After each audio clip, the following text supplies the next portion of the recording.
Antes de eu falar, tu cantava sobre mim. Tu tens sido tão, tão bom pra mim. Antes de eu respirar, sopraste tua vida. Ora lara mama mandara machu. Tu tens sido tão, tão bom. Ora lara mama mama mama. Oh, impressionante, Infinito e usado amor de Deus, oh, que deixa as 99 só pra me encontrar.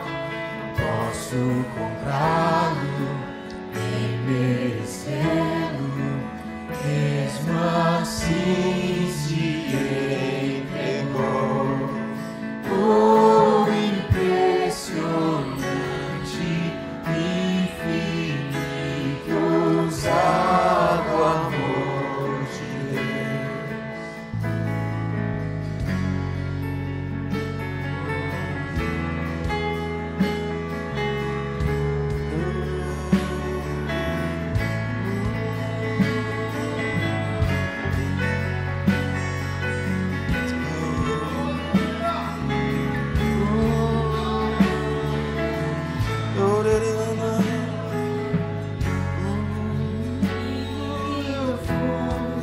Seu amor lutou por mim. Tu tens sido tão, tão bom pra mim.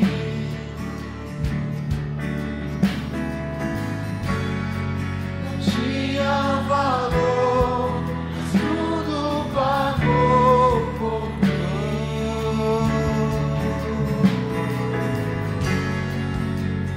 tem sido tão, tão bom pra mim.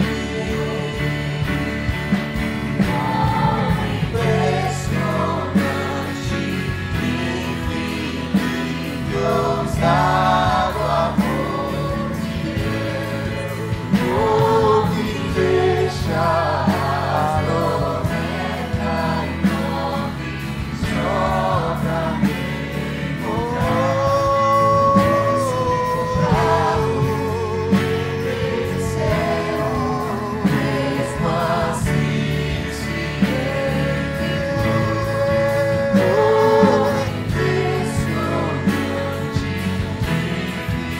aleluia.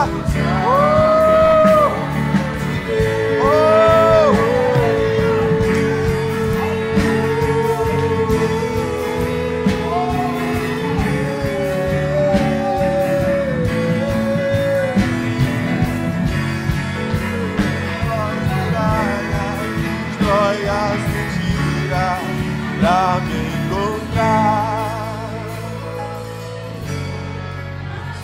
para as sombras, As montanhas,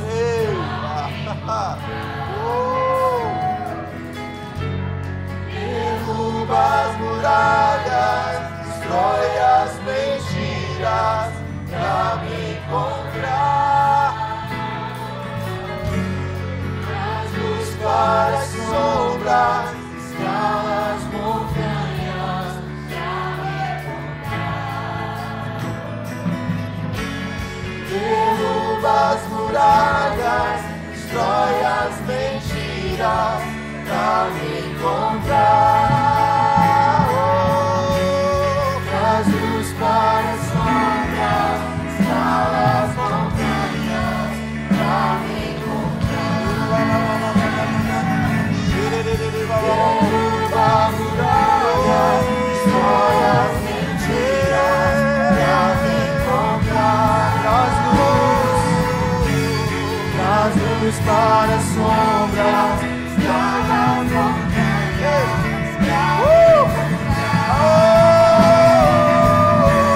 derruba muralhas, destrói as mentiras pra me encontrar.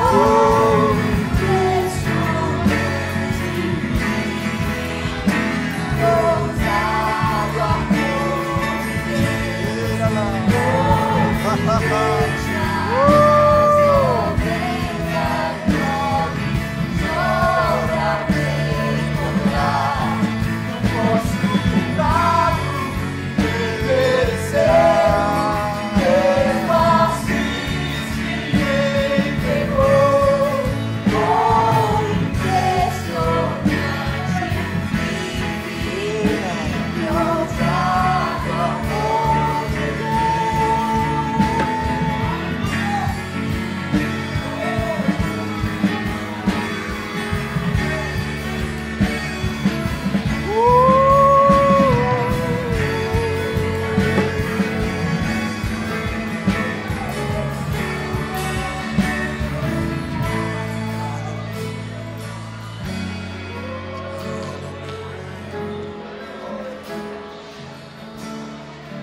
Somos gratos pelo teu amor,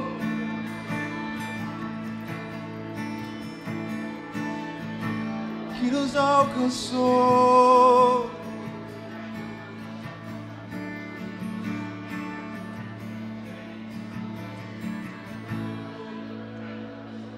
Teu amor,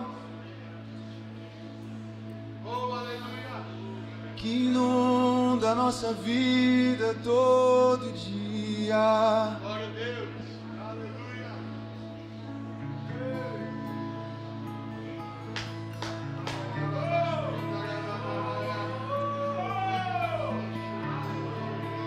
Um amor que nos constrange a viver de qualquer jeito.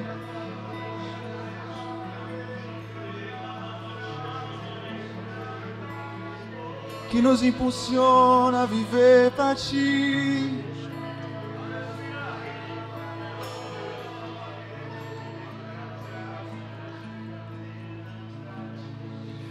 Obrigado por esse amor. Queremos o teu nome engrandecer e agradecer-te por tua obra em nossas vidas. Confiamos em teu infinito amor. Só tu és o Deus sobre toda a terra. Queremos o teu nome engrandecer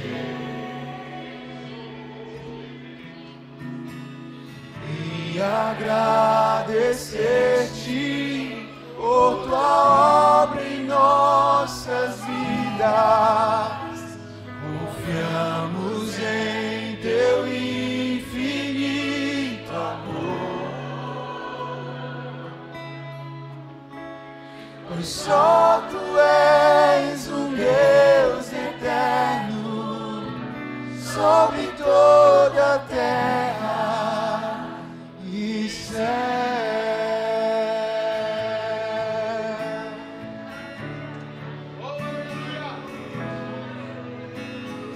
Grande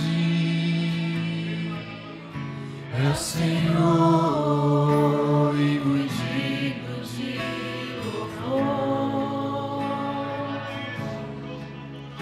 na cidade do nosso Deus, teu santo monte. Alegria de toda a terra.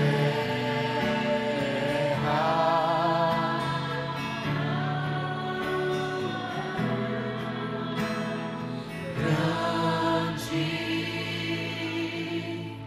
é o Senhor, em quem nós temos a vitória,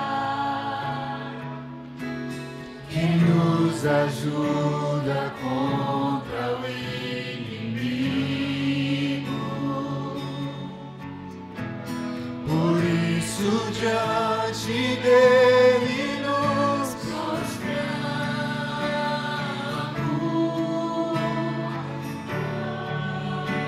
adorar, queremos o teu nome engrandecer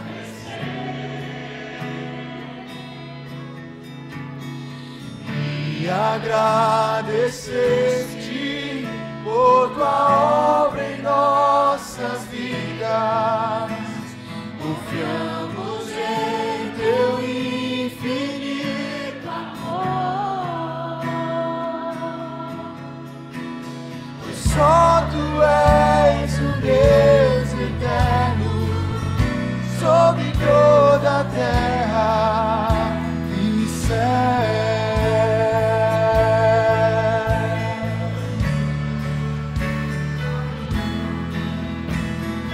Grande é o Senhor em quem nós temos a vitória, que nos ajuda contra o inimigo. Por isso diante dele nos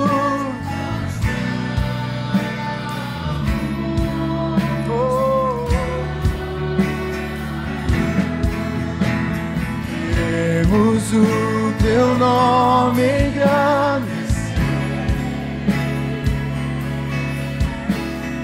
e agradecer-te por tua obra em nossas vidas. Confiamos em teu infinito amor.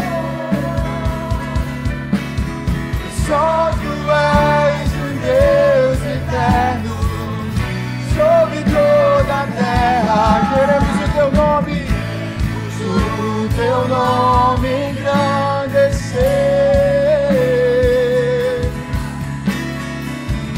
e agradecer-te por tua obra em nossas vidas. Confiamos em teu infinito amor. Pois só tu és um Deus eterno sobre toda a terra. Pois só tu és um Deus eterno sobre toda a terra.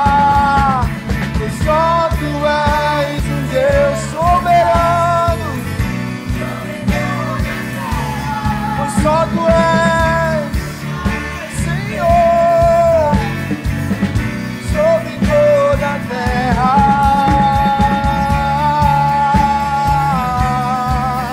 Sobre toda a terra. Sobre a minha vida, sobre a minha casa, sobre os meus familiares. Tu és o Deus da minha vida, tu és o Deus da minha segurança, tu és a minha porção, tu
da tua salvação, alegria da tua salvação.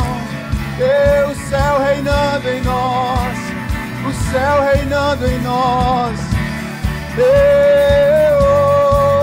Deus de festa, Deus de alegria, Deus de regozijo, Deus de júbilo. Um Deus que troca vestes de cinza por vestes de louvor. Você trocou o nosso pranto por riso, a nossa alegria. Aquilo que era morte, você trouxe vida.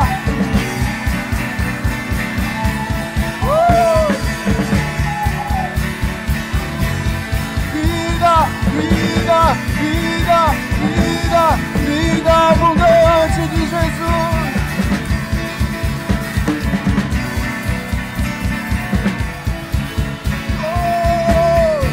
Se alegre, celebre, levante as suas mãos, dê um salto de alegria, dê um salto de alegria. Existe liberdade. Você já foi tirado do império das trevas, você reina com o Senhor.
Sua glória enche a terra, sua glória enche o céu,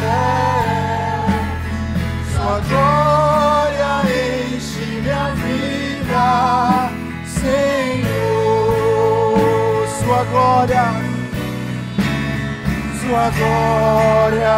enche a terra, Sua glória enche os céus, Sua glória enche minha vida, Senhor.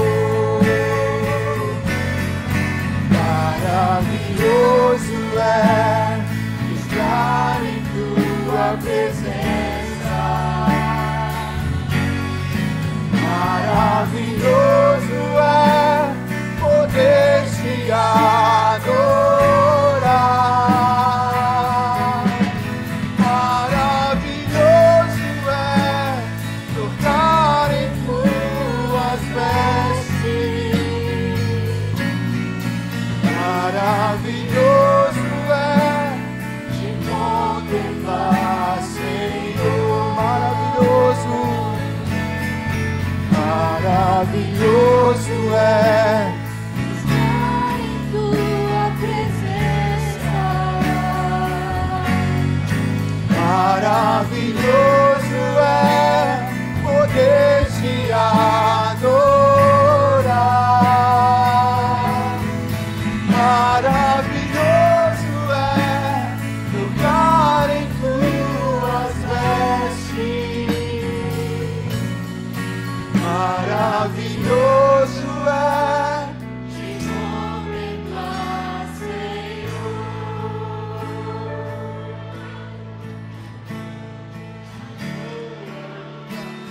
te contemplar, Senhor.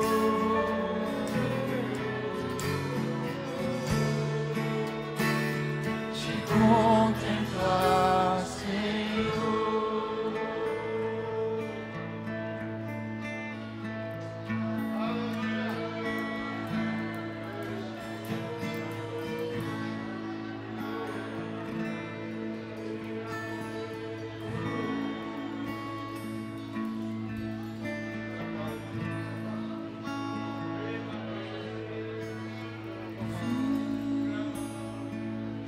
Para adorar-te,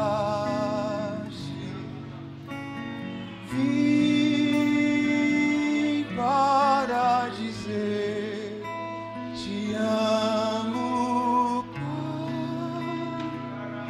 Tu és tudo para mim, e eu exalto Teu nome. Exalto Teu nome, eu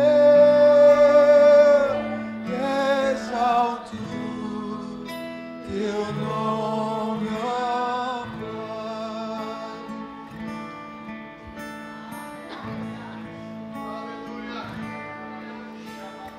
Vim para adorar-te. Vim para dizer: te amo, Pai. Tu és tudo para mim, e eu exalto Teu nome. Exalto Teu nome, exalto Teu nome, ó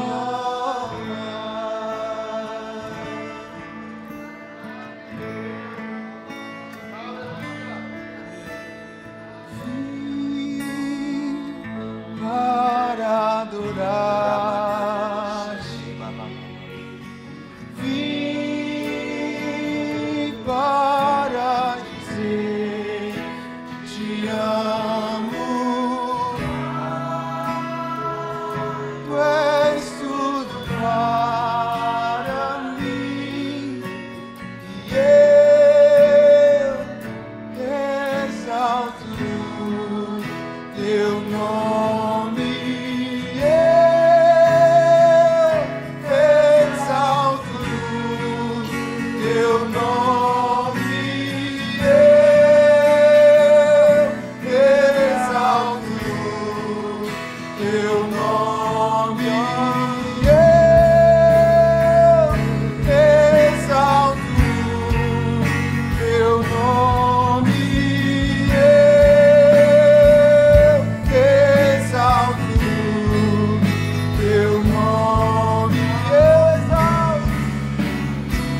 teu nome, ó Pai.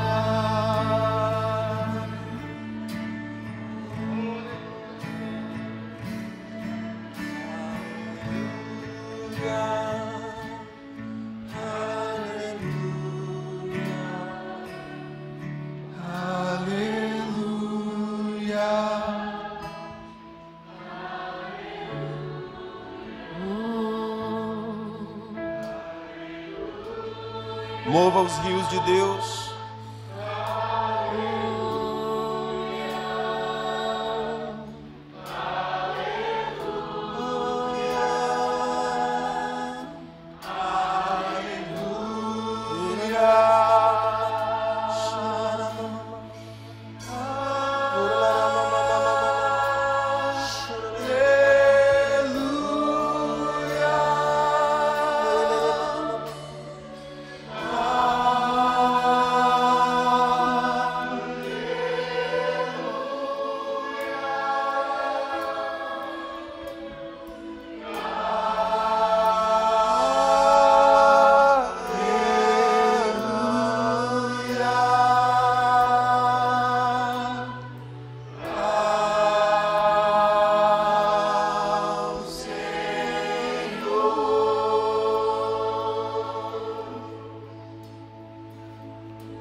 com minhas mãos,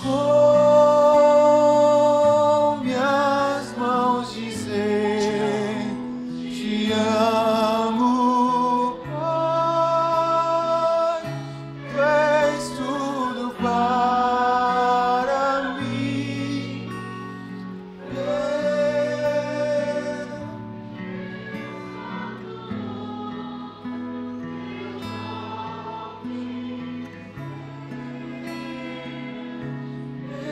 Exalto teu nome,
Puxa aí.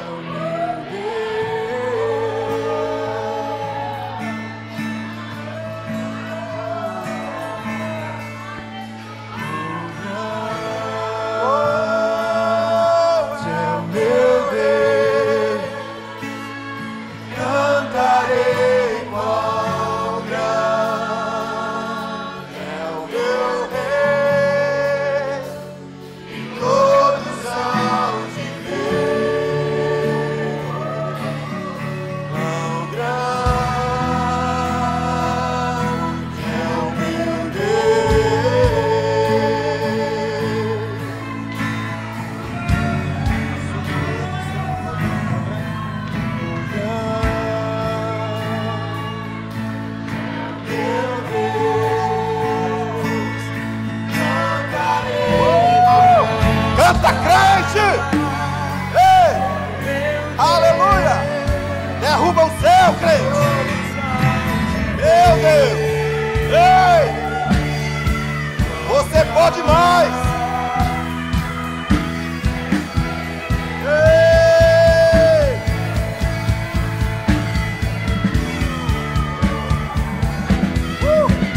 Sobre todo nome é o seu. Tu és digno do louvor. E eu cantarei quão grande é o meu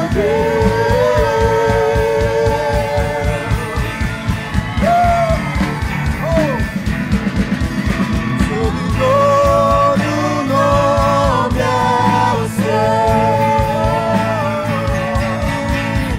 Tu és digno do louvor. Eu cantarei quão grande é o meu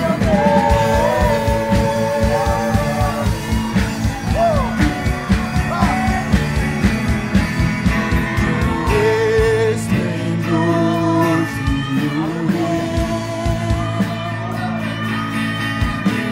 de majestade,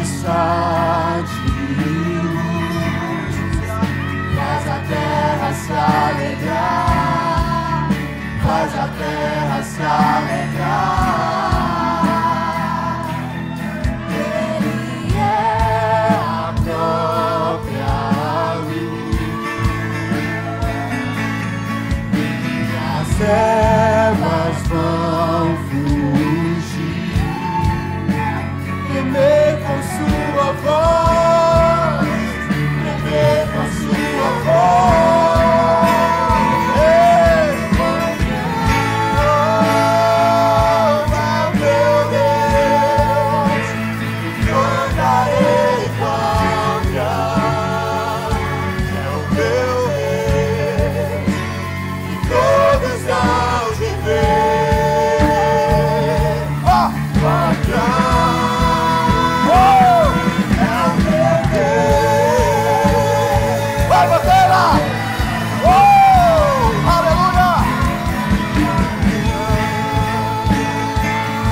É o meu Deus, eu cantarei quão grande é o meu Deus. E todos hão de ver quão grande é isso, vá! É o meu Deus. De novo, quão grande! É o meu Deus, eu cantarei quão grande é o meu Deus. E todos hão de ver quão grande é o meu Deus. Aleluia! Você pode aplaudir ao Senhor? É a Ele, querido, aplauda ao Senhor, Todo-Poderoso. Aleluia! Aleluia! Oh!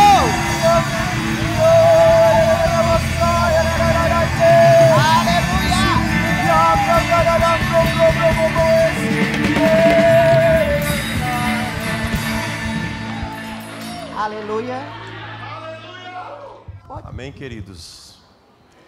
Vamos para uma outra fase do culto. Levi, me ajuda só com o som, hein, meu filho? Vai lá. Como vocês sabem, o culto ao Senhor nós dividimos em 3 partes.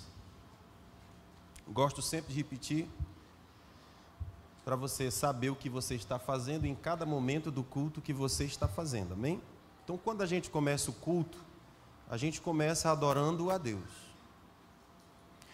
Por isso que eu recomendo que quando estiver no tempo do louvor, você não fique como vaca olhando para a porteira nova. Você já viu vaca olhando para a porteira nova? Não. O pessoal do interior fala essas coisas. Então você imagine que uma vaca todo dia passa pela porteira e para ela está tudo de boa. No dia que o patrão pinta a porteira, ela chega e fica... Se eu quero isso, não. Sei se eu passo, sei se eu não passo. Sei se eu fico, sei se eu vou. Vaca com cara... Não, cara de vaca diante de porteira nova, né? Então, às vezes, a gente pode ficar assim, diante da adoração a Deus, e não é certo. Diante da adoração, a gente tem que rasgar o coração e se envolver naquele processo. Amém, queridos? Deus é o Deus dos céus, não há outro além dele. Ele é o único. E ele criou cada indivíduo para adorá-lo. Cada coisa que existe na terra existe com um propósito. Cada coisa. Não há nada na terra sem propósito. Às vezes eu fico olhando os bichos na natureza, eu vejo, por exemplo, uma sucuri medonha. O bicho é um monstro. Quem tem um encontro com uma bicha daquela diz assim: eu nunca vi a morte, mas deve ser parecido com um treco desse, né? Diz que tinha um missionário, não sei se é Gunnar Wingre ou é Daniel Berg, um dos dois lá. Ele estava na Amazônia e ele ia pregar numa aldeia muito distante. Uma parte dava para ir de barco, outra parte tinha que ser de pé. O guia só levou ele até o rio. E disse: daqui para frente eu não vou, o senhor vai só. Mas eu vou te dar só uma dica. Se por acaso o senhor estiver andando e o senhor vê assim uma vala, a parte do senhor, o senhor já morreu. Quer dizer que a sucuri está bem pertinho.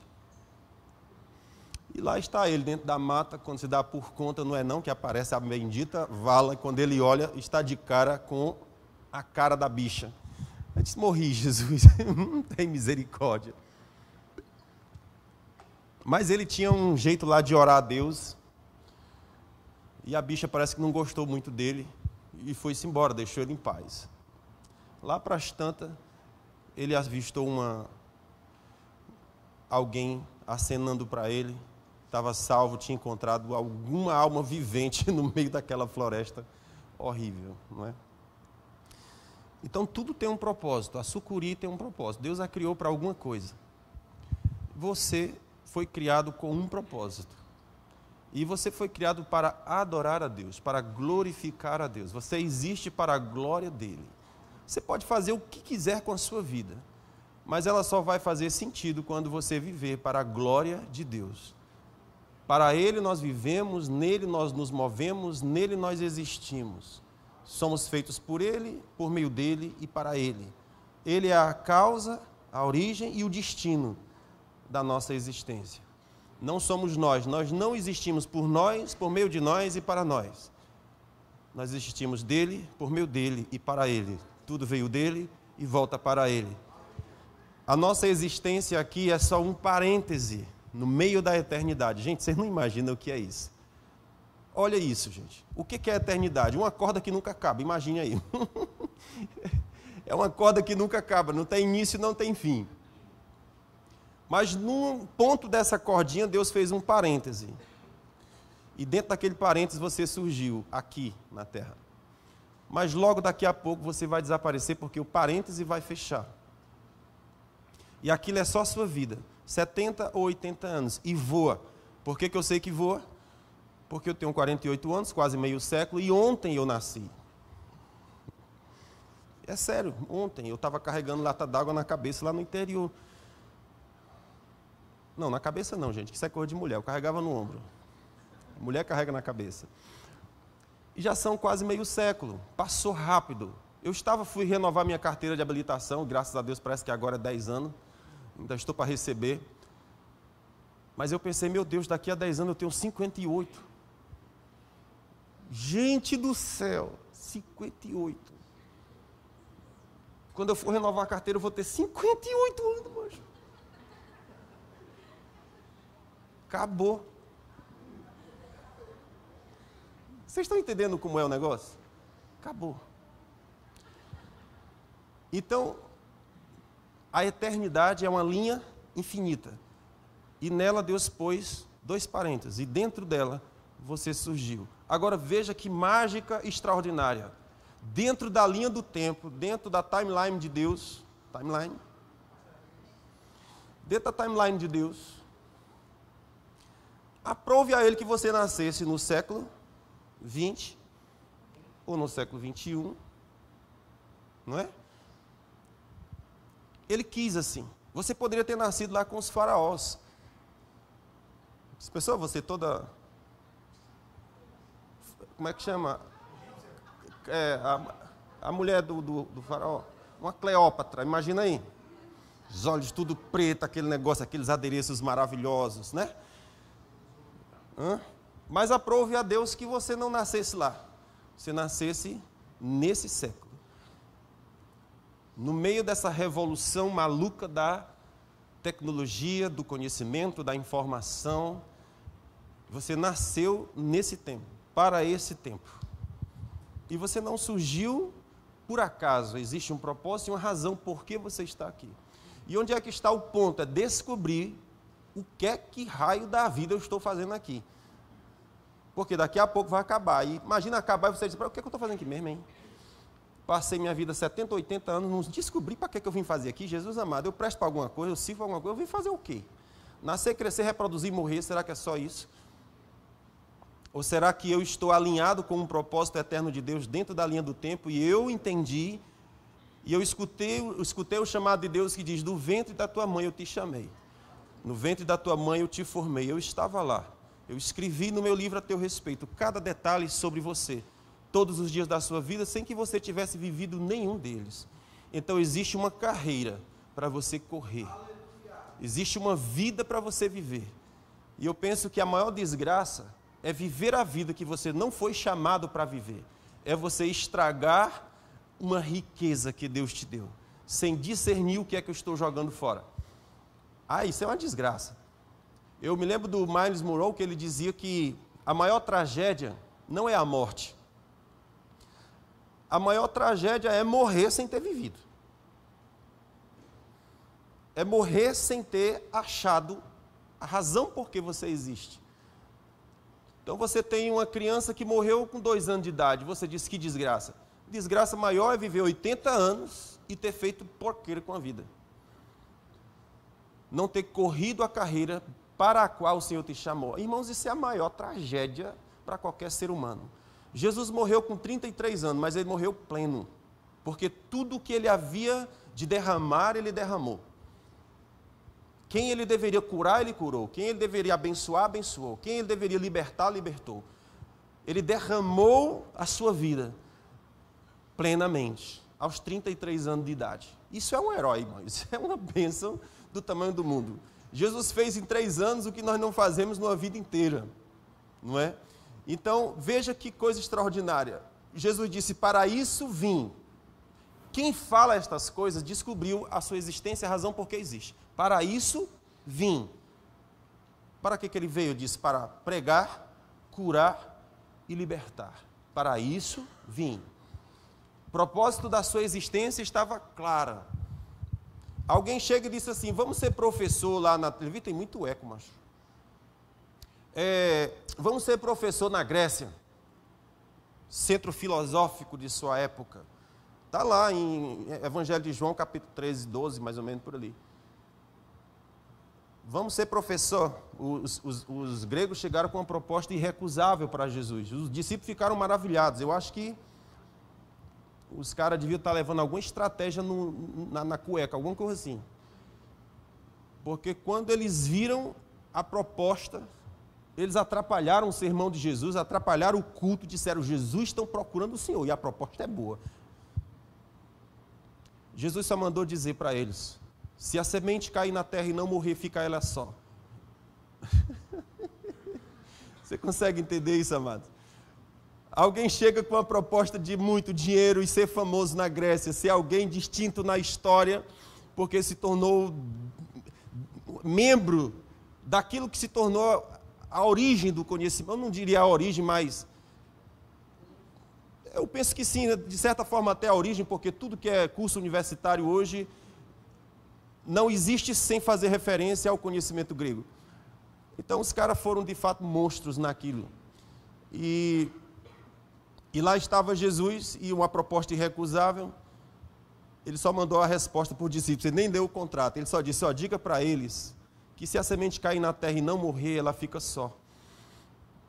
Jesus era a semente, ele disse, eu vim para morrer, se eu não morrer eu vou ficar só. Eu sou a semente de Deus que Deus está plantando, que Deus está semeando. Se eu não morrer, eu fico só. Eu só produzo muitos filhos se eu morrer. Então pode voltar com a proposta, recusei, está recusado. Meu Deus, amados, é assim que é a vida cristã. Jesus fala que se eu amar a minha vida, eu vou perdê-la. Mas se eu a entregar, você vai resgatá-la, você vai pegar ela de volta. Deus a devolverá a você. De modo que é quando eu entrego que eu recebo. É quando eu derramo diante do Senhor a minha vida, meus sonhos, meus projetos. Digo, Senhor, é teu, minha vida é tua, existe por causa de ti. Se não fosse tu, não existia. Se o Senhor fechar o meu oxigênio, eu caio morto agora. Eu só respiro cada segundo, porque o Senhor permite assim. Se Ele tirar, eu morro aqui mesmo. A minha vida é dele, irmãos. A gente, por alguns instantes, pensa que a gente é alguma coisa. A gente não é nada, queridos. Deus é tão grande que mesmo sendo nós insignificantes, Ele nos amou. Ele nos quis. Não é? Amém? Então você entendeu que você foi feito para Ele? Só estou te dizendo aqui a ordem do culto, ok? Primeira ordem, a gente...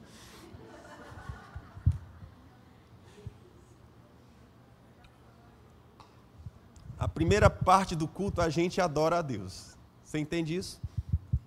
Segunda parte do culto, a gente oferta a Deus, a gente dizima ao Senhor, a gente adora ao Senhor com a nossa riqueza. Porque se Deus não tem acesso à minha riqueza, Ele não tem acesso ao meu coração.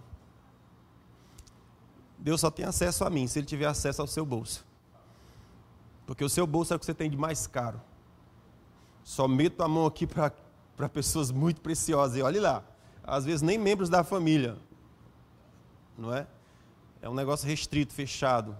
Então, se Deus não tem o meu bolso, Ele não tem o meu coração. Ele disse, onde o teu tesouro está, o teu coração está fincado ali. Então, se Deus não tem acesso à nossa riqueza, Ele não tem acesso ao nosso coração. Mas quando dizimamos e ofertamos, nós estamos dizendo para Ele, Senhor, tudo vem de Ti. Tu é meu provedor, aqui estão minhas riquezas, eu vou Te servir com elas. Se você observar, as pessoas estão dando as suas riquezas para um monte de coisas, mas aquelas coisas não estão alinhadas com a eternidade, não estão construindo nada na timeline de Deus. Você gasta dinheiro com um monte de coisas. Tem pessoas que gastam dinheiro com bebida, tem pessoas que gastam dinheiro com jogos, tem pessoas que gastam dinheiro com mil coisas, mas nenhuma dessas estão alinhadas com a eternidade. Então, o meu dinheiro, o meu recurso deveria estar alinhado com aquilo que Deus está construindo na terra. E é isso que a nossa irmã colocou hoje. Traga os dízimos à casa do Senhor, faça prova e veja se eu não vou te abençoar.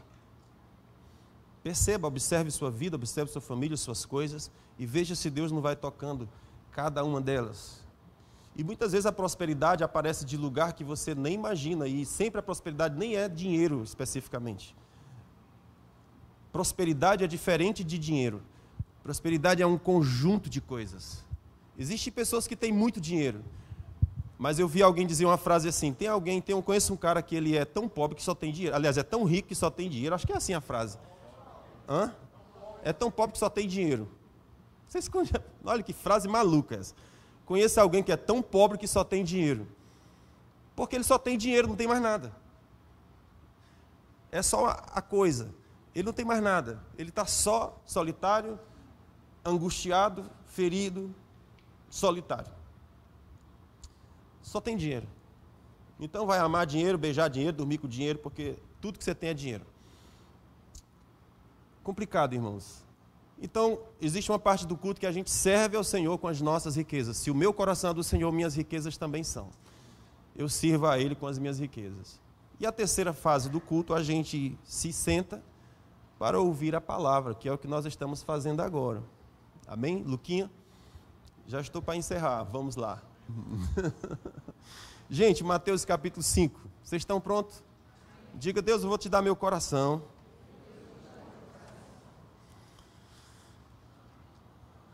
Fala comigo agora.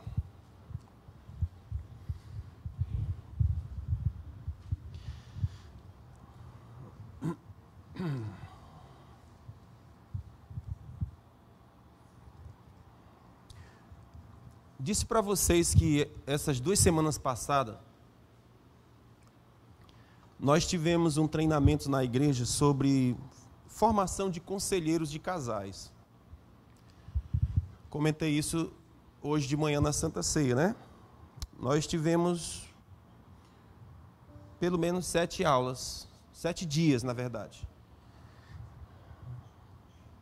Não, estou confundindo, são 7 aulas. 5 dias, né? E teve uma das matérias que a gente abordou que foi infidelidade conjugal. Quantos sabem o que é infidelidade conjugal? Nome bonito, né? Sim ou não? Vocês conhecem, compreendem o que é? Diga, infidelidade. A Bíblia chama, outro nome, a Bíblia chama de adultério. Traição. Um dos temas das nossas aulas foi isso, né? Sobre infidelidade conjugal. E nós lemos uma passagem que foi essa de Mateus capítulo 5, versículo 27. Jesus falando sobre o adultério. E eu chamava a atenção dos irmãos para um aspecto interessante. Por exemplo, o adultério, ele é um dos mandamentos. Aliás, não adulterar é um dos mandamentos. De 600 e tantos mandamentos, Deus escolheu 10. Não é assim? Todos conhecemos os 10 mandamentos? Não terás outro Deus perante ti, né? Somente ao Senhor teu Deus adorarás. Não te curvarás perante outro Deus. Primeiro mandamento, não terás outro Deus. Segundo mandamento, não faça imagem de escultura,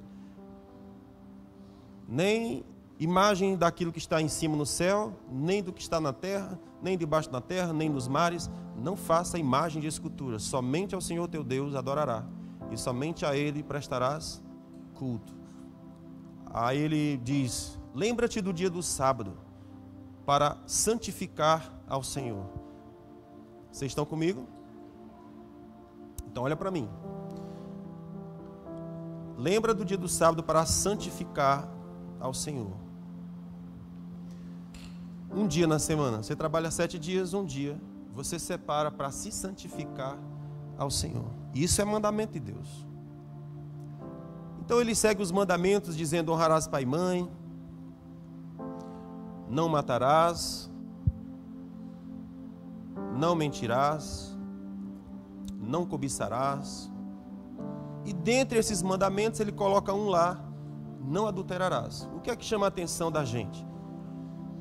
É que dentre os de 600 o Senhor escolhe 10. Dos 10, um deles ele coloca a fidelidade conjugal. O que é que isso diz para nós? Sobre a importância que é a fidelidade conjugal.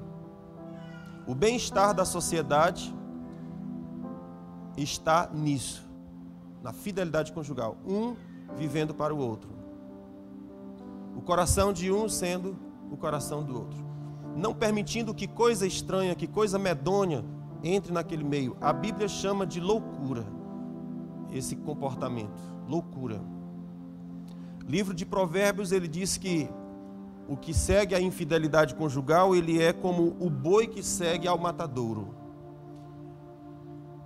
O boi que segue ao matadouro é uma cena triste, cruel de se ver. O boi está sendo levado pelo seu dono e ele está acostumado com isso. E ele está de boa, está tranquilo. Mas quando ele chega num determinado canto, ele percebe que há uma cerca de um lado e uma cerca de outro, e há um caminho muito estreito, muito apertado. E ele entra naquele lugar. Quando ele se percebe, no final, ele vai ter um encontro com a morte. Qual é o problema? É que se ele quiser voltar, ele não consegue mais. Porque ele entrou no caminho que segue para a morte. A Bíblia diz que o que anda no adultério, na traição, na infidelidade, está fazendo isso. Ele entrou nesse lugar, que tem cerca de um lado, cerca de outro, e tem um teto em cima que não permite sair, e o boi não consegue se curvar, não consegue dar pirueta. Ele só tem um destino, a morte que está à sua frente. Então ele começa a se desesperar. Ele começa a marchar, a tentar de um jeito ou de outro escapar daquilo. E é muito triste, porque ele olha que o colega da frente leva uma pancada na cabeça e só percebe as perninhas se tremendo. Já era, passou, o próximo vai ser ele. Então o Senhor disse que aquele que segue a infidelidade conjugal é como como o boi que segue ao matadouro. Uma curiosidade interessante, que na nossa cultura a gente diz que a pessoa que foi traída, a gente diz que levou chifre, correto? Segundo a Bíblia, quem leva chifre é quem trai. É como o boi. Então o boi é o que trai, não é o que leva a traição. A Bíblia é meio esquisita, ela é diferente, né? Então é como o boi que segue ao matadouro. Então o boi, na verdade, não é o traído, é o que trai. E ele está caminhando para um caminho de morte. O destino é certo. Então a gente estava conversando sobre essas coisas. Quando Jesus chegou, estava acontecendo, havia iniciado um avivamento lá em Israel a partir de João Batista. João Batista, o pregador no deserto, aquele que foi incendiado por Deus e pregava no deserto, ele começou um avivamento. O avivamento que João Batista começou foi um avivamento dentro da família. Pais se convertendo a filhos, filhos se convertendo a pais, maridos retornando para suas casas, maridos mudando o seu comportamento, se arrependendo dos seus pecados e voltando para cuidar de suas esposas e para cuidar dos seus filhos. E então, quando eles se arrependiam dessas coisas, eles iam para João Batista, ouviam sua pregação, se arrependiam, confessavam seus pecados e eram batizados por João no Rio Jordão. Batismo é uma cerimônia para a remissão de pecados. Não é tomar banho de piscina, não é tomar banho de rio. É um evento que Jesus fala: quem crer e for batizado será salvo. Porém, quem não crer será condenado. Crer e ser batizado é uma regra para sacramentar a salvação do indivíduo. Quem criou a regra não foi eu. Amém? Não foi eu que criei a regra. A regra foi Jesus que criou e está lá na sua palavra, está no seu evangelho. Quem crer e for batizado será salvo. E quem não crer, ele disse, será condenado. Não tem escapatória. Então João Batista começou um grande avivamento. E a pregação dele começou com ele, por exemplo, repreendendo Herodes, dizendo: não te é lícito possuir a mulher do teu irmão. Por causa dessa pregação, e olhe que não deve ter sido uma coisa fácil, eu estou falando aqui de uma maneira assim porque eu estou contando a história. Mas quando João Batista estava pregando, irmãos, aquilo foi de tremer as bases. Imagina que o rei está passando na sua carruagem e a mulher está do lado, só que essa mulher tinha sido mulher do seu irmão. Não sei como aconteceu lá, mas ele tomou a mulher do irmão, uma coisa assim. Quando vai passando o rei, João Batista aponta o dedo para ele e diz: escuta, adúltero, infiel, não te é lícito possuir a mulher do seu irmão. Agora veja que coisa curiosa, comparando com o que está acontecendo no nosso tempo. Se fosse no nosso tempo, a resposta de Herodes seria: mas eu nem sou crente. O que eu tenho a ver com esse diabo desse teu ensino? Vai te... Não é assim? Não é assim que as pessoas falam? Mas eu não sou da tua fé. Eu tenho que obedecer essas coisas. Escute, irmãos. A fé da palavra não é a minha fé. A fé da palavra é o que Deus disse que é. Ele não perguntou se você crê. Ele não perguntou se você é evangélico. Ele não perguntou qual é a tua religião. Ele disse: isso aqui é a verdade. Ponto. Estou perguntando se tu concorda, se tu quer, ou se tu é da religião. Não estou perguntando isso, não. Estou dizendo que isso é a verdade. E não há nada fora disso. O fato é que quando Herodes escutou essa palavra, ele tremeu por dentro. A Bíblia fala que ele temia João Batista, porque sabia que João Batista era profeta de Deus. Por causa da pregação de João Batista, prenderam ele. Botaram o cabo lá no calabouço. Isso é coisa para se afrontar o rei? Prendeu. Mas a Bíblia fala que o rei o mantinha vivo e ia conversar com ele todos os dias para que ouvir dele a pregação. Ele não se convertia, mas ele queria ouvir a pregação. E ele o mantinha vivo. Houve uma situação lá que a mulher dele manipulou a situação e ele teve que matar João Batista. Mas quando João Batista morreu, eis que surge Jesus. E aí Herodes começou a ficar perturbado, porque ele disse: pelo amor de Deus, Deus ressuscitou João Batista, porque é o mesmo. E então, se antes ele estava perturbado no seu espírito, agora se perturbou mais, porque Jesus pregava como João Batista a mesma mensagem. E a mensagem dizia respeito à restauração da família. Então Jesus está aqui em Mateus capítulo 5, falando exatamente sobre o mandamento do adultério. E no Mateus capítulo 19, Jesus vai falar sobre o divórcio. Não vamos falar sobre o divórcio, vamos falar sobre o adultério. Quero chamar a sua atenção para uns aspectos aqui. Você já está com sono, está com vontade de ir para casa? Está chata a pregação? Pedir a Deus para ressuscitar João Batista, para pregar para tu.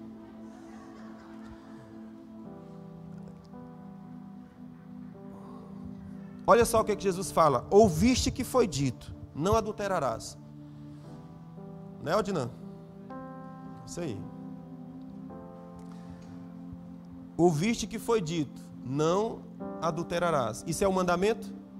Sim. Jesus continuou: eu, porém, vos digo que todo aquele que olhar para uma mulher para a cobiçar, já em seu coração cometeu adultério com ela. Diga ai. Ficou mais sério, sim ou não?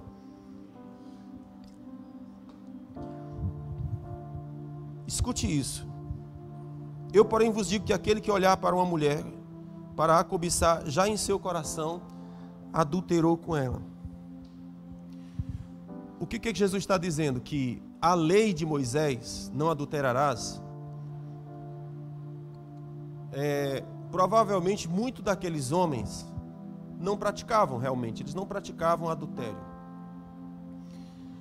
Porém, Jesus fala assim: eu quero que vocês prestem atenção numa coisa. Não importa para mim o fato de vocês irem para a cama com uma mulher que não é a de vocês. O que importa para mim, antes disso, é se você está limpando o seu copo por dentro. Observe isso aqui. Os discípulos de Jesus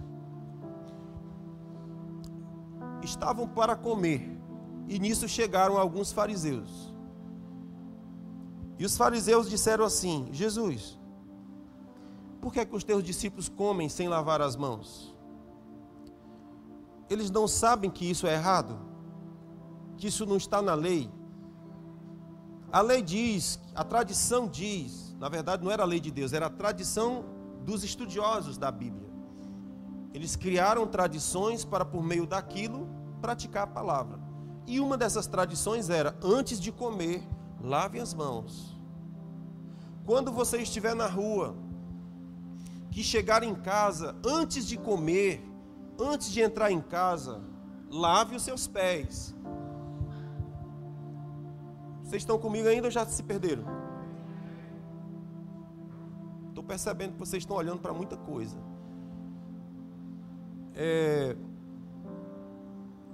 Escute isso. Escute isso. Eles deveriam lavar os pés quando chegassem em casa. Por que deveriam lavar os pés? Porque podia ser. E por que tinha que lavar as mãos? Porque podia ser que quando vocês andaram no mercado, vocês pegaram em alguma coisa que algum ímpio pegou. E ao pegar, vocês contaminaram. Podia ser que você tivesse andando em determinado lugar e aquela terra era uma terra de pecado. E o pó daquela terra se apregou na sua sandália, se apregou no seu pé, se apregou na sua roupa. Então, qual que é o certo? Chegue em casa, lave primeiro as mãos, para que você seja purificado de porventura, quem sabe você tocou em coisa que algum pecador pegou. E lave os seus pés, porque pode ser que algum pó de alguma terra que é de pecadores tenha se apregado aos seus pés e você está impuro diante de Deus. Então todo judeu chegava, lavava suas mãos e lavava os seus pés. Só que os discípulos de Jesus, eles eram meio nordestinos, e as unhas deles tudo preta, tudo suja. Chegava, a comida está no meio da mesa e eles e metia a mão na boca. E os caras estavam vendo aqui dizendo, mas os bichos pecadores, como que eles podem comer sem lavar as mãos? Tudo impuro. Aí Jesus para a conversa, para a comida e diz assim, caros amigos, venham cá. Antes de lavar o copo por fora, você precisa lavar o copo por dentro. Ou seja, vocês estão muito preocupados com o que está acontecendo por fora. Mas eu estou muito preocupado com o que está acontecendo por dentro. Veja como é idiota. Qualquer pessoa que chega na sua casa, imagina que você vai lavar o copo, aí você limpa o copo bem bonitinho por dentro, por fora, não limpou nada por dentro, enche de água e serve para a pessoa. Faz sentido isso? Não faz nenhum sentido. Primeira coisa que você faz é lavar por dentro, porque dentro é onde está a água. Então o que Jesus está dizendo quando ele diz assim, olha, está escrito na lei, não adulterarás, eu porém vos digo. Mais importante do que isso, é você se ligar na cobiça. É você se preocupar em purificar por dentro. É você se preocupar em purificar os seus pensamentos. No que você tem pensado? Que tipo de pensamento você acolhe dentro de você? Então, antes de você estar preocupado em ficar, será que eu lavei as mãos? Será que eu limpei meus pés? Jesus disse, se preocupe com a sua mente. No que você está pensando? Tipo de pensamento impuro que está permeando ali a cabeça. Por que isso é importante? Porque Jesus explicou em Mateus capítulo 6, Marcos capítulo 7, ou 6, ele diz que tudo aquilo que nós fazemos começou com um pensamento. Todo homicídio começou com um pensamento. Toda traição começou com um pensamento. Tudo começou com um pensamento. Na verdade, Tiago, ele diz que o pensamento, ele gera um filho. Ele dá à luz um filho. Você pensa em algo e esse algo se manifesta. Então, se aquilo que eu estou pensando não é de boa fama, não é correto, não é justo, não é amável, a Bíblia fala, não pense nisso. Proteja o seu pensamento. Proteja o seu software. Não se preocupe tanto com o hardware. Você nem está certo isso, mas é assim. A parte rígida. Se preocupe com a parte intangível. Porque imagine que você tem um computador bem bonito, mas tem um vírus no sistema. Pouco importa. Se a carcaça é nova, se tem um vírus dentro. O que Jesus está dizendo é: cuida do teu software, cuida da tua alma, cuida da tua mente, cuida dos teus pensamentos, fica puro por dentro, aqui, puro por dentro. Então existem muitas pessoas que dizem: eu não adultero. Acontecia na época de Jesus a mesma coisa. Eu não adultero, eu nunca traí minha mulher. Mas e quanto aos pensamentos? Os pensamentos têm estado puros? Têm estado corretos? Tudo que é bom, puro, justo, de boa fama, seja o que ocupe os seus pensamentos. E o Deus da paz protegerá o seu coração e a sua mente. Tudo que é puro, tudo que é reto, tudo que é justo, tudo que é santo, nisso pense. Por quê? Porque os meus pensamentos vão gerar filhos. Se eu não quero gerar infidelidade, então não tenha pensamentos de infidelidade. Se eu não quero gerar traição, não permita pensamentos de traição. Se eu não quero pecar contra Deus, então não permita pensamentos que desagradam a Deus, porque os teus pensamentos vão te levar para aquilo. Eles vão gerar um filho. Eles vão conceber um filho. Amém? Então essa é a primeira parte. Agora veja que a segunda parte como é terrível. E foi por causa dessa segunda parte que eu estou contando toda essa história. Vocês estão com vontade de chorar por causa da música? Luquinha, não estão chorando não, Luquinha. Eu não sei. Tu não orou não, né? Orou? Tem que ajudar os irmãos só. Gente, olha só o que Jesus fala. Ele diz assim, eu vou repetir a leitura, tá bom? Ouviste que foi dito, não adulterarás. Eu, porém, vos digo, todo aquele que olhar para uma mulher com a intenção impura, já no seu coração adulterou com ela. Escute o que diz o versículo 29. Se o teu olho direito te faz tropeçar, arranca-o e lança de ti. Pois te é melhor que se perca um dos teus membros, do que seja todo o teu corpo lançado no inferno. Se a tua mão direita te faz tropeçar, corta, lança de ti. Pois te é melhor que se perca um dos teus membros, do que vá todo o teu corpo para o inferno. Vocês ouviram essa parte? Jesus está falando de adultério. Jesus está falando de traição, ok? Qual foi a parte que me chamou a atenção? Ele disse, se você não resolver isso, isso vai te levar para o inferno. Estão observando aqui? Essa é uma parte da mensagem que dificilmente a gente destaca. Mas essa semana, enquanto nós conversávamos no curso de conselheiros de família, essa foi a palavra que ficou. Se você não mudar o comportamento, isso vai te levar para o inferno. O Rodney tinha citado exemplo de casais que ele estava aconselhando, tentando ajudar. E havia um deles que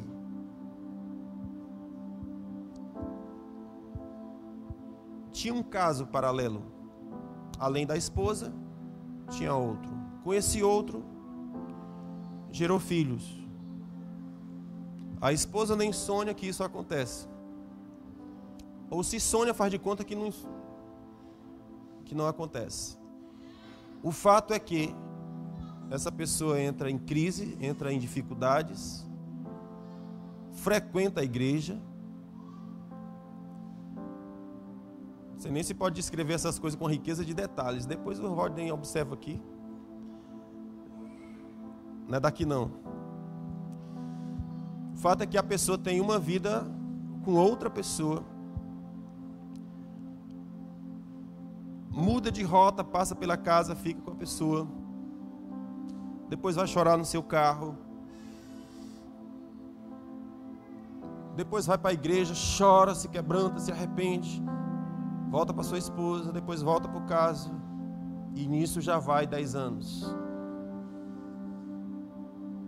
que Jesus está dizendo é: você tem que arrancar o seu olho. E você tem que cortar a sua mão fora. O que é que significa dizer isso?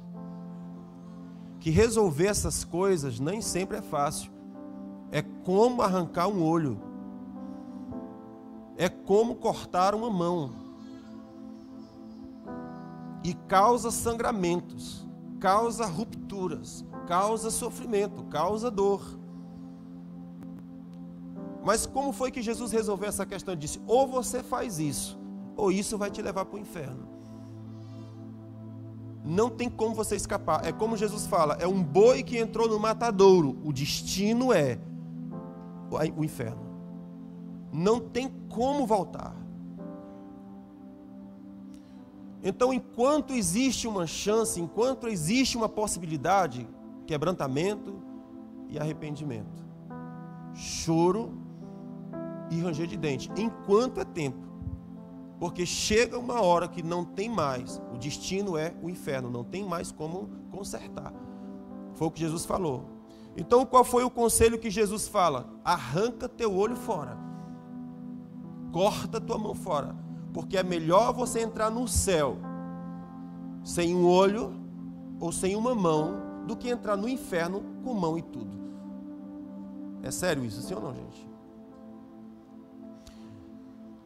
Caso você diga: eu não acredito em inferno,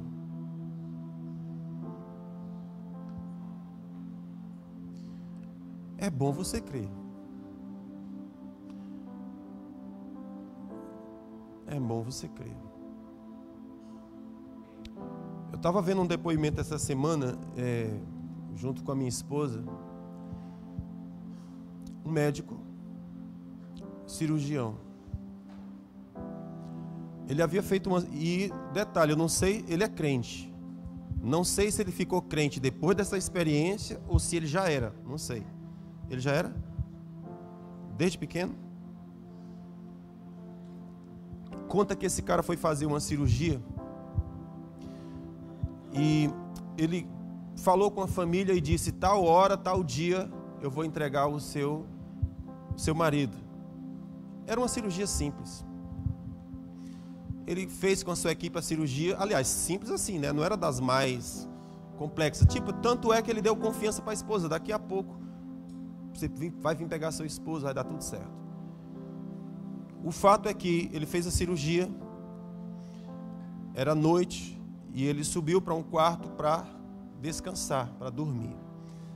E nesse processo, em um certo momento, o bip dele começa a alertar. Ele disse que na época não tinha celular, eram os bips, né?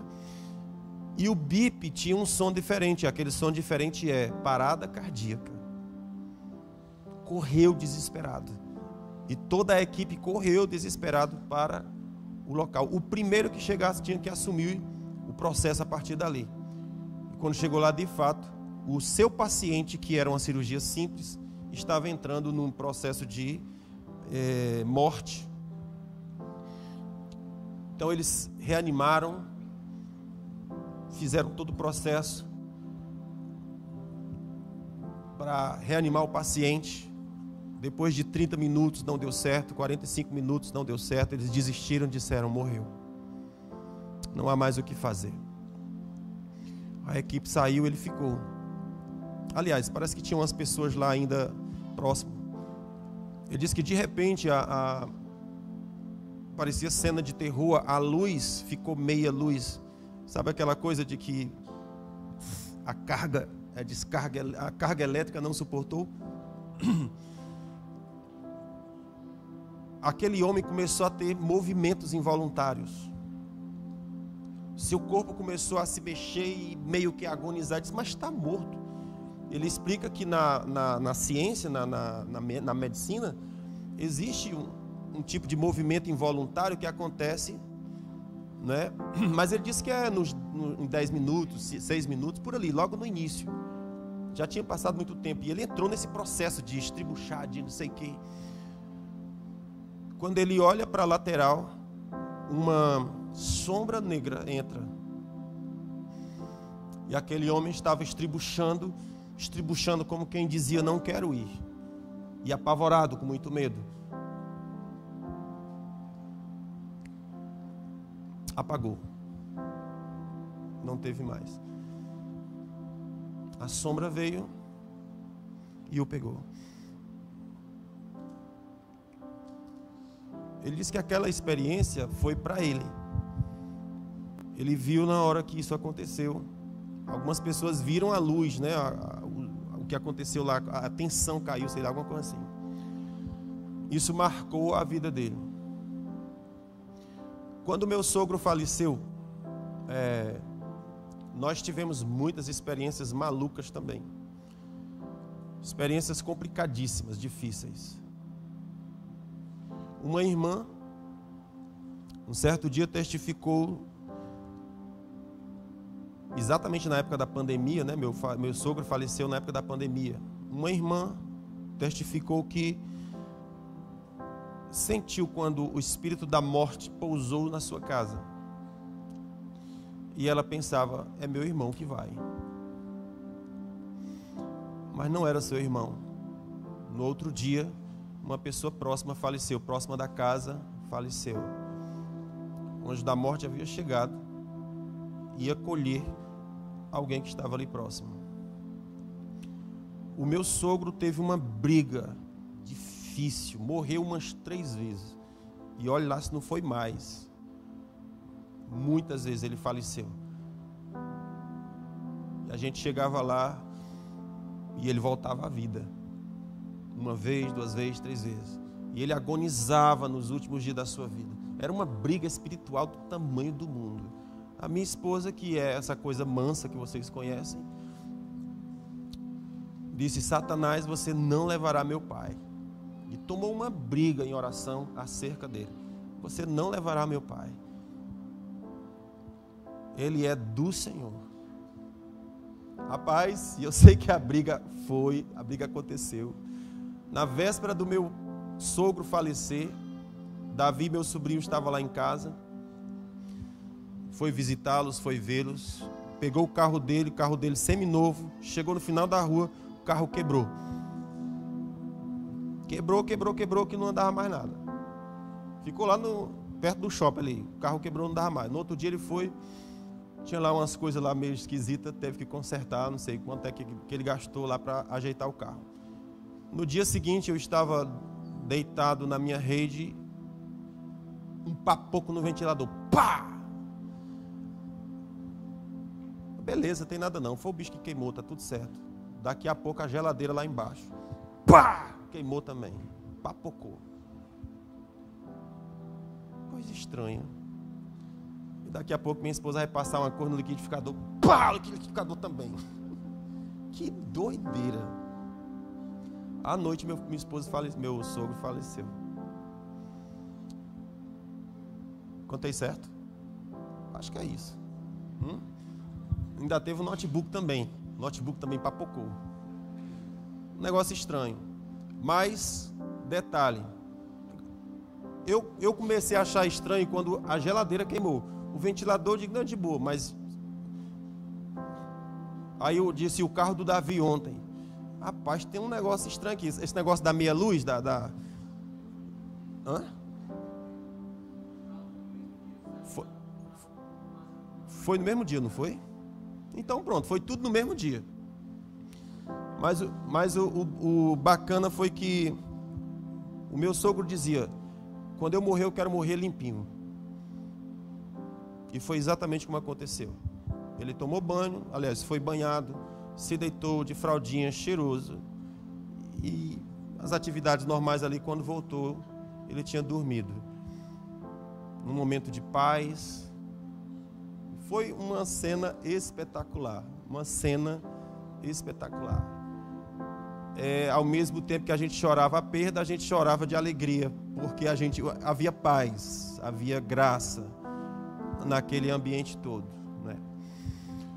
Por que eu estou te dizendo essa coisa? Porque existe uma guerra entre os céus e a terra. Entre os céus e o inferno. Pela alma, pela sua alma. Uma guerra. E o problema é que muitos estão como se não existisse nada dessas coisas. Jesus fala, se você continuar fazendo estas coisas, você vai para o inferno. Lucas capítulo 16, a minha intenção era chegar lá, não deu tempo. Não deu tempo. Mas Lucas 16, Jesus vai contar uma parábola chamada não é parábola, a história do rico e do Lázaro. É uma história famosa na Bíblia. Quem está contando ela é Jesus. E eu quero que você perceba a elegância de Jesus. Ele vai contar sobre a realidade do inferno. Então ele começa a descrever. Havia um homem rico que vivia para as suas riquezas. E havia um pobre, Lázaro, mendigo, que comia das migalhas que esse colocava no lixo. Aí a Bíblia fala, aconteceu de morrer o rico e foi sepultado. E morreu também Lázaro.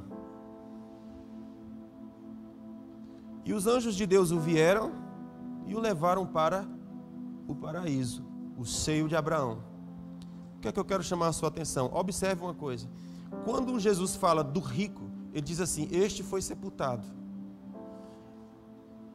O Lázaro foi levado pelos anjos ao paraíso, ao seio de Abraão. Onde é que está a elegância de Jesus? Ele não falou que o anjo da morte levou o rico. E outra coisa que Jesus fez, ele não disse quem era esse rico, ele só citou o nome do Lázaro. Porque se ele tivesse dito o nome do rico, provavelmente muitas pessoas saberiam de quem ele estava falando. E todos saberiam, ele foi para o inferno. Jesus falou que ele foi. Mas ele não quis manchar mesmo aquele homem que foi para o inferno. Ele disse, ele morreu e foi sepultado. Mas se ele fosse colocar as coisas mesmo como são, ele diria, morreu. E aquela mesma visão que o médico teve da sombra escura vir e agarrá-lo e tomá-lo, sem ele querer ir, estribuchando, com cena de terror e de pavor. Jesus não contou essa parte. Mas é isso que acontece quando a pessoa morre sem Deus. O anjo da morte vem pegá-lo e não vai levar para o céu, irmão. E não há quem escape daquilo ali. É como um carcereiro que chega para prender o bandido. Não há quem escape. Algemas são postas, não tem como escapar. Então a Bíblia fala que o rico foi sepultado e foi para o seio de Abraão. Aliás, e foi sepultado. E o Lázaro foi levado pelos anjos ao seio de Abraão. Quando Lázaro chega no seio de Abraão, ao longe ele enxerga do outro lado, porque havia uma separação entre o paraíso e o tormento. Havia um rio de fogo, alguma coisa assim, que não podia transportar de um lado para o outro. Então aquele homem, um abismo, né? Então conta que o rico levantou-se de longe e falou a Lázaro, Lázaro, refresca a minha língua porque eu estou em tormenta. Lázaro era um mendigo. Aliás, ele falou, perdão gente, o rico falou com o Abraão e disse, manda que Lázaro refresque a minha língua com água porque eu estou em tormenta. Abraão diz, eu não posso fazer, porque os que estão aqui não podem passar para ali e os que estão ali não podem passar para cá. Então ele diz assim, então manda avisar os meus irmãos, porque eu tenho 5 irmãos, e eu não quero que eles venham para esse lugar de tormenta, manda avisá-los. Abraão disse, também não posso, porque ainda que eu ressuscitasse alguém e mandasse, ainda assim eles não creriam. Não tem pessoas que dizem isso não? Inferno? Quem foi que voltou de lá para dizer para nós? Não é assim não? Quem foi que vai? Inferno é coisa de invenção da cabeça. Nunca que nós vimos ninguém que morreu voltar e dizer, o inferno existe. O que Abraão está dizendo é, ainda que eu fizesse isso, ainda assim não creriam. Não iriam crer. Sabe qual foi a resposta final de Abraão? Ele disse, na terra eles têm os profetas. Se não ouvirem a eles eles vão vir para cá. Hoje eu sou um profeta. Hoje eu sou um profeta. Eu poderia estar sendo um economista.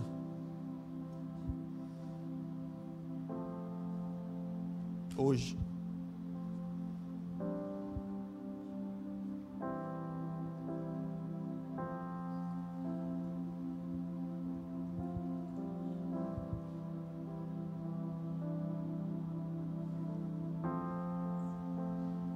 Mas Deus quis que eu fosse pregador da sua palavra.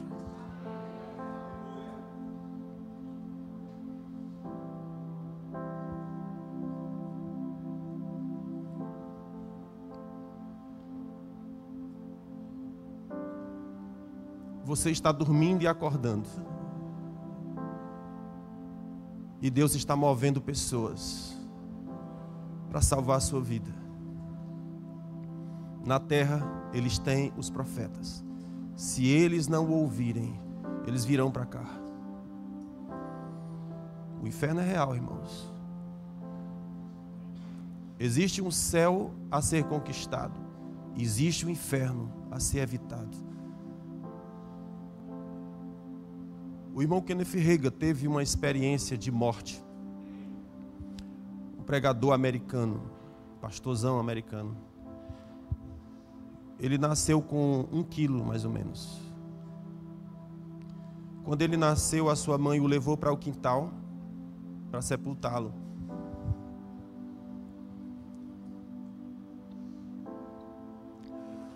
Ela estava cavando o buraquinho para botar o menino ali dentro.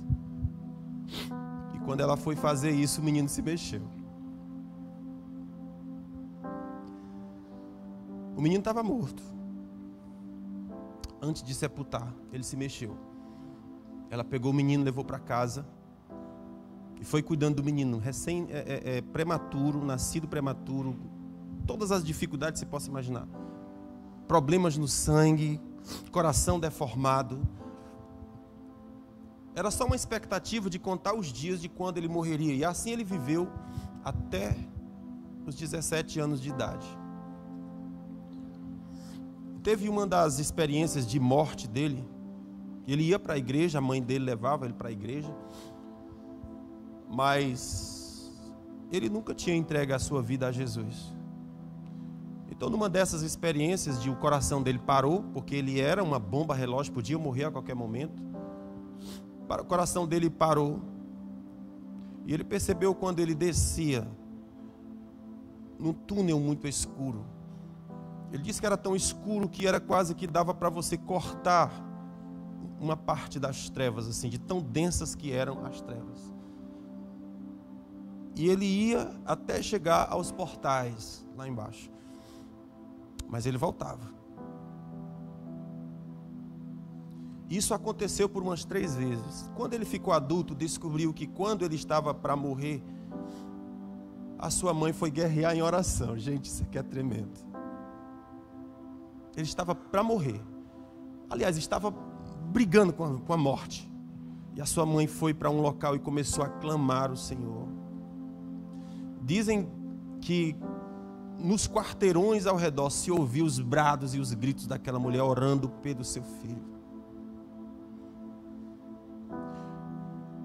Antes dele entrar nos portões, algo o puxava de volta. Isso aconteceu por 1 ou 2 vezes. Até que numa dessas vezes, quando ele estava voltando, ele conversou com Jesus. Ele disse: Jesus, eu dou a ti o meu coração, te dou a minha vida, perdoa meus pecados. Orou a Jesus. Porque, queridos, quando você morre, você não perde consciência. É como eu disse, você é da eternidade, na timeline de Deus, e Deus fez um parêntese e você surgiu. É a sua vida. Quando esse parêntese fecha, a sua vida continua. Só que não mais no corpo, mas no espírito. E assim lá estava o homem plenamente consciente da sua vida. E ele clamou a Jesus: tenha misericórdia, tal. E agora ele teve um encontro com Jesus. Ele percebeu quando Jesus o puxou de volta, como uma coisa sugando ele para fora. E esse homem se tornou pregador do Evangelho. Na verdade, depois de muitos anos, a mãe dele contou: meu filho, naquele dia eu não pude entrar no quarto, nem eu nem sua avó, porque havia como se fosse uma nuvem densa que não deixava que a gente entrasse. A glória de Deus desceu. Irmãos, era uma briga do céu e o inferno pela alma daquele menino. Ele disse: nós não conseguimos entrar dentro do quarto, nós ficamos fora. Nisso ele tinha uma tia que odiava pregador. Dizia que os pregadores só querem o dinheiro do povo. Tinha uma rixa, uma briga danada. Inferno, não existe inferno. Inferno foi uma coisa que esses pregadores criaram para causar medo na gente.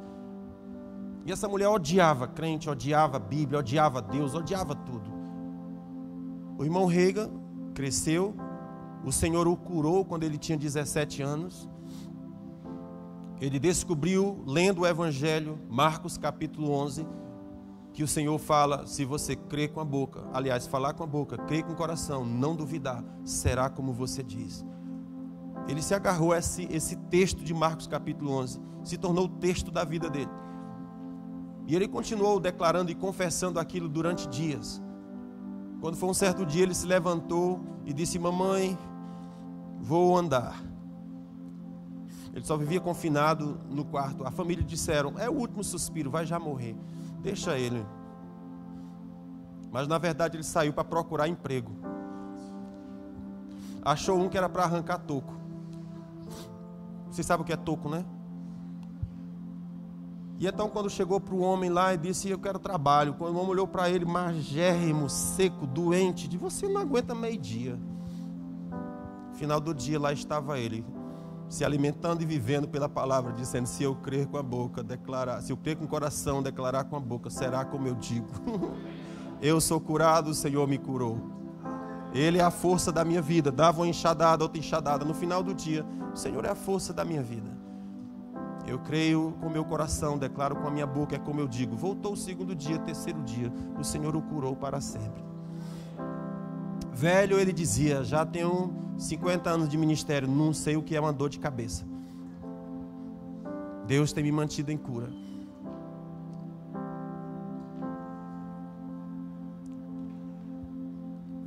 Ele já estava pregando o Evangelho fazia muitos anos. De repente ele recebe uma ligação. Queria que ele fizesse uma visita. Quando chega lá, ele descobre que era uma parente dele. Quem estava para morrer era exatamente aquela tia que odiava pregador, que dizia que os pregadores queriam só o dinheiro do povo e que o inferno era uma mensagem para causar medo no coração do povo. Aquela mulher estava entre a vida e a morte. Então a filha o introduziu e disse: tia, mãe, você sabe quem é esse? Esse é o quem? O filho da nossa tia, pregador do Evangelho. Ela o chamou. Me ajude, ela disse, porque eu estou com muito medo.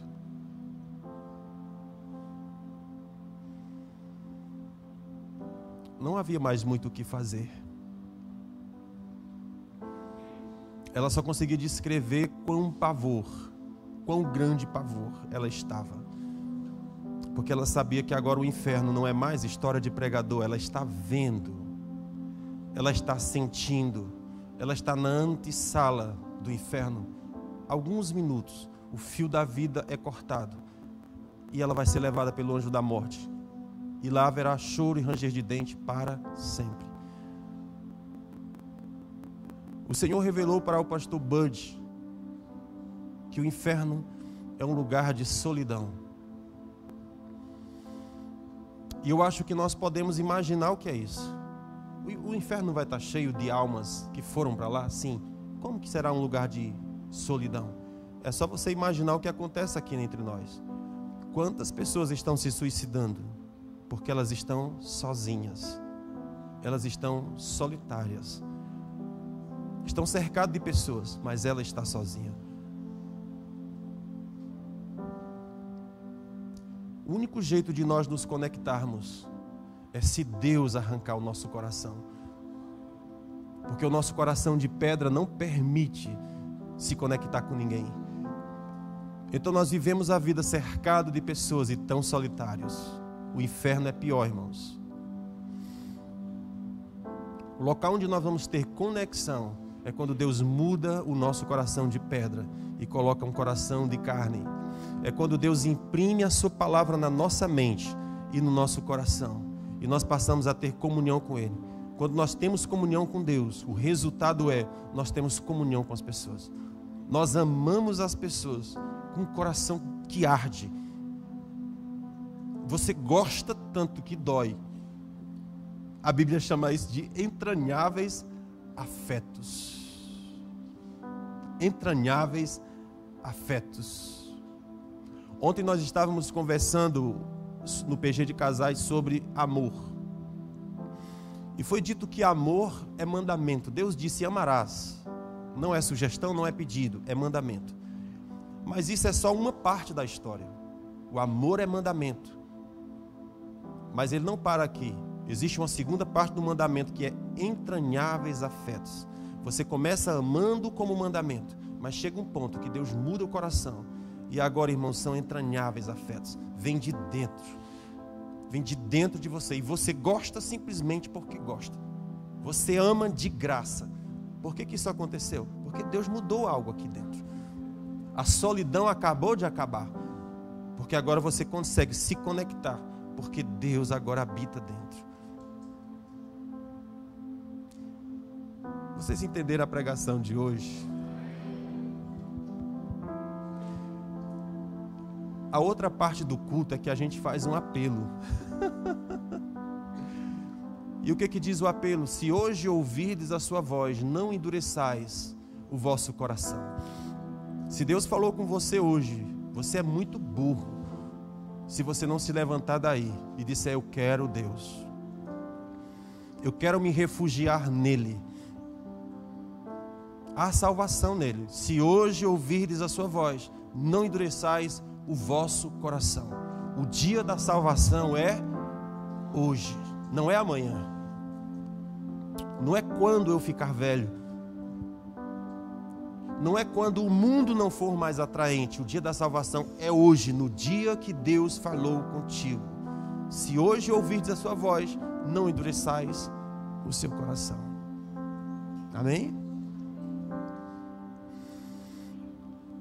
Glória a Deus.